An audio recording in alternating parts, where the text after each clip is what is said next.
बातमीपत्राच्या सुरुवातीला एक मोठी बातमी। नवी मुंबईतल्या वाशी सेक्टर 14 इथल्या MG कॉम्प्लेक्स मधील रहेजा रेसिडेन्सीच्या बी विंग मधील 10व्या मजल्यावर आग लागल्याची घटना घडली।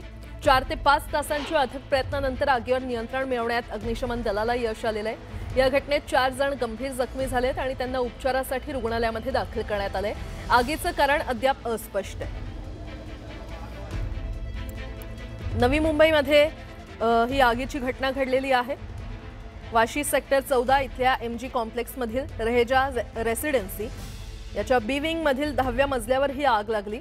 4 ते 5 तासांच्या अथक प्रयत्नानंतर आगीवर नियंत्रण मिळवण्यात अग्निशमन दलाला यश आलेलं आहे। या घटनेत 4 जण गंभीर जखमी झालेत, त्यांना उपचारासाठी रुग्णालयात दाखल करण्यात आलेलं आहे। दरम्यान आगीचं कारण अद्याप अस्पष्ट आहे।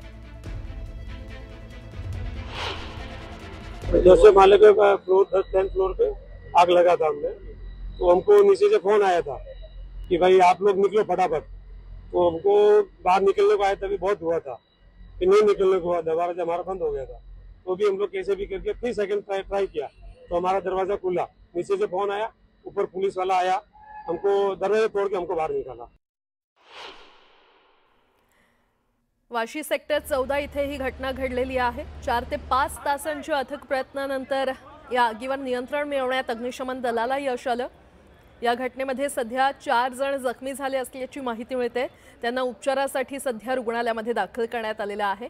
मात्र आग नेमकी कशामुळे लागली याचं कारण अद्याप अस्पष्ट आहे।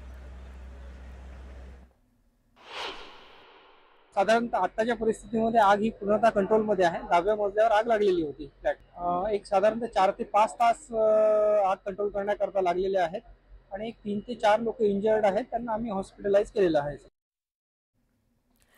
आणि आता पुढची बातमी पाहूया ठाण्यातून। ठाण्यात घोडबंदर भागातील हिरानंदानी इथल्या टॉवरमध्ये आग लागली होती। टॉवरच्या शेवटच्या मजल्यावर ही आग लागली। या आगीचं कारण अस्पष्ट आहे, मात्र आगीमध्ये मोठ्या प्रमाणात नुकसान झालेलं आहे। काही दृश्य देखील समोर आले। ठाण्यामध्ये आगीची घटना घडली। घोडबंदर भागातील हिरानंदानी टॉवरमध्ये ही आग लागली।